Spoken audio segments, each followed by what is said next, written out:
part of living near the beach is the fog, especially on a foggy day right before the rain comes. It's amazing to see that the sunny Southern California skies can turn so dense that you can barely see in front of you. We arrive at the lagoon about 6:15 a.m. Just a hint of sunrise on the horizon.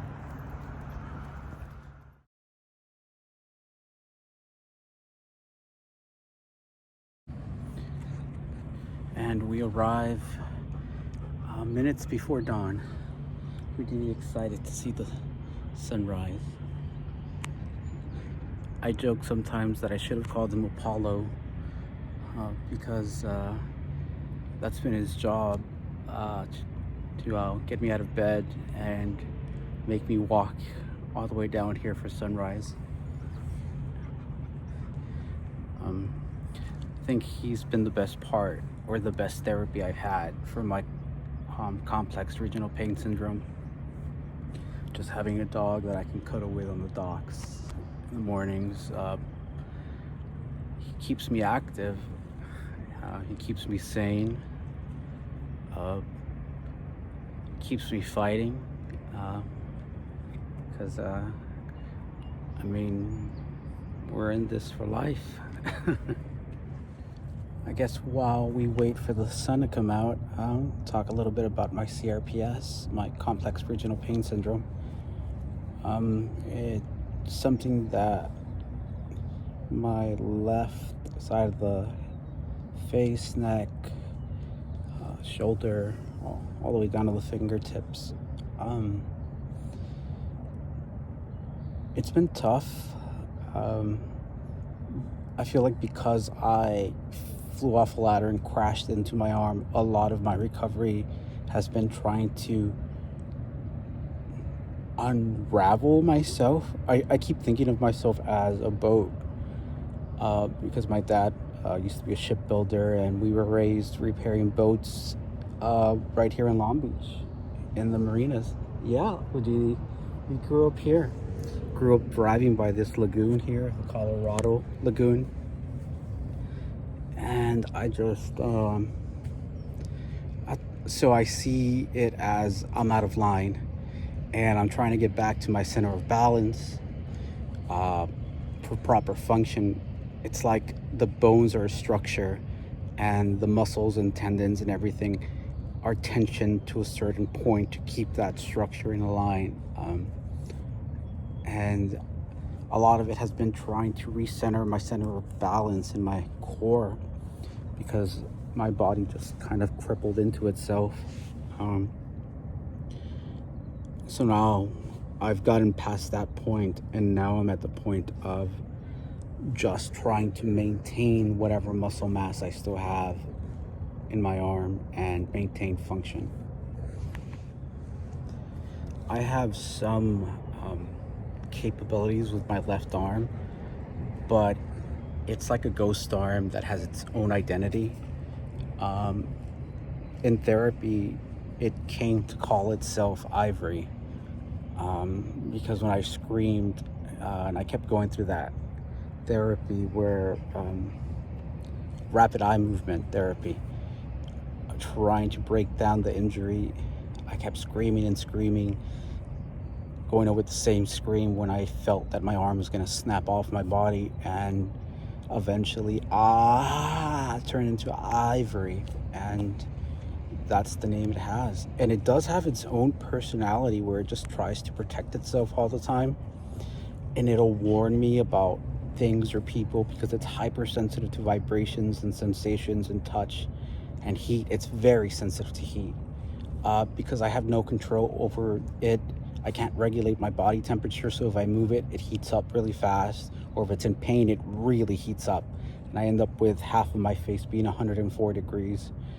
And if I don't move it, it gets really cold, and it starts turning blue. And actually, I like it when it's cold because I can wear a coat and the padding helps with the vibration. This is one of my favorite coats to wear. It's an Eddie Bauer coat that I've had since high school, and the wool and satin lining really feel good on my arm, and it helps with the sensitivity to vibrations, or when people try to touch my arm. That's what really drives me nuts, and that's a lot of what Houdini does in our walks too, is keep people away from my left side as much as possible. But he also likes to play, and he likes cuddles, and he likes making dog friends, so there's that. But living with CRPS, I went to King Drew Medical Magnet, which was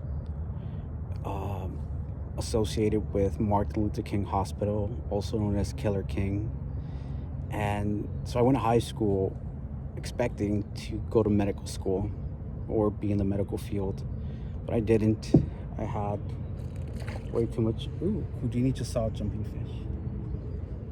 I have way too much energy to sit down, and now that I'm injured, I've turned into a field scientist studying my own self, coming with this really strong urge of just wanting to use myself as a research subject. And the only way to do that is going to medical school, to try to understand how my complex regional pain syndrome works and create observational treatment plans for other people, or analysis for CRPS for other people based on techniques and understanding from patients, not by doctors examining patients. But Houdini has been a pillar for our house and our fur babies. He came in with his puppy energy and his big boy bark, and my little dog, which I call Nurse Amy, trained him to kind of keep an eye on me so that she wouldn't have to be there all the time. And he seemed to relieve a lot of the stress in the house, because another part of dealing with my condition was feeling vulnerable, and having a big dog like this with a deep bark helped feel safe and feel like I had a chance of protecting my family again if something happened. But we love our dogs. My wife and I, we love our cats. We see them as our little babies, and as much as we like that they protect us, we want to protect them more. And I've been fighting to try to make a stable home for us, but with CRPS it's very difficult to find work because I have unmanaged, uncontrollable pain, and I also have PTSD from being held hostage and ransom and from the fall. And I feel like the only thing I really know how to do is dive into research about myself and try to understand myself, and not just in that mental, spiritual way, but feeling every single muscle within myself and trying to analyze what that means in regards to CRPS. I think we're gonna see some more fish jump. Houdini's just the overall perfect companion. He just makes you feel safe, protected, and loved. He's half German Shepherd, half Husky, and he seems to be just the right size and proportion for an inside dog. And it's morning sunrise cuddle time with Houdini. This is your favorite part of the day, isn't it, buddy? Right now that it's winter, I'm actually more active because of the cold. The cold helps slow my heart rate, and usually the problem is that the injured area, my entire left arm up to the neck and side of my head, tends to get really hot with just a little bit of activity, because I don't have control for my body temperature in that area. It also tends to get really cold if I don't move at all, and the skin will turn blue because of it. So the winter is when I make my physical progress, rebuilding my stamina, because I am able to be more active with less medication. In the summer, I have to be in an air-conditioned room with anything over 75 degrees, just because it fatigues me. And once I lose my stamina, I lose my ability to fight the pain. I know CRPS patients have different limits. Mine was also that my anxiety and my pain combined. But after intense therapy and meditation sessions, it comes down to the one thing I can't control is my stamina. And because I can't replenish my stamina fast enough, I collapse into the pain, and it's an entire cycle. But I'm always fighting the pain. Right now I'm on 10 milligrams of oxy with 600 gabapentin, 60 Cymbalta,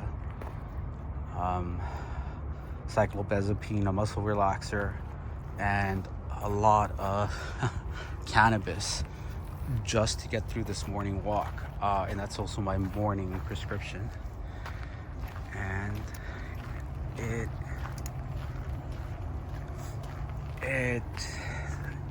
it helps me keep moving, but it doesn't take the pain away.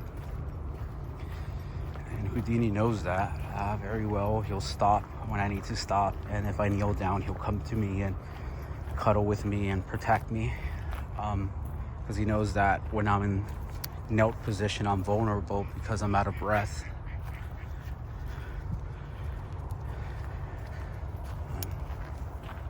And so we just keep learning each other's mannerisms and learning how to react to each other in that way. But with my CRPS, again, it comes down to me not being able to replenish my stamina fast enough. That happened early on in my injury when my left lung and my heart were still injured. The second thump of the heartbeat was about half a beat off, and after a couple of months of extreme pain, it just completely drained me to the point where I felt like I was just in bed waiting to die with blackout seizures, or things that resembled blackout seizures, and I just wouldn't die, but my stamina wouldn't replenish either.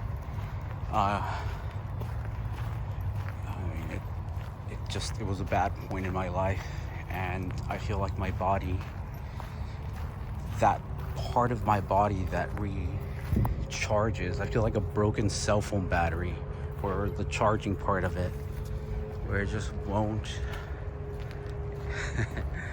it won't recharge, or it'll recharge but then it'll drain really fast. And being in the cold helps with that, but I still feel the pain. I still feel my spine grinding. I feel my lungs just pushing up against my ribs, trying to breathe, and tearing, stabbing, electrical shock pain going from my neck down my left arm to my hand. And that's with all the medication I'm on.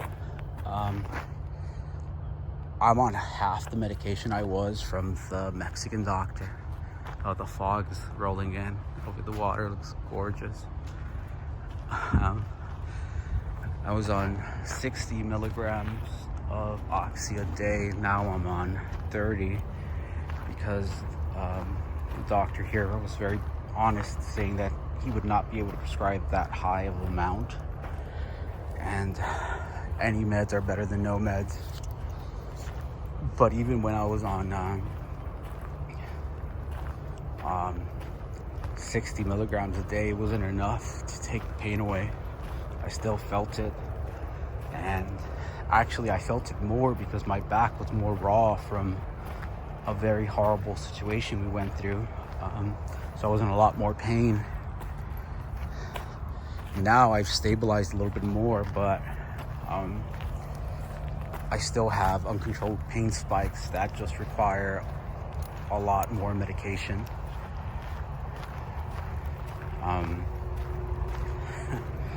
It's hard to describe a pain that doesn't kill you, but it won't let you leave your body.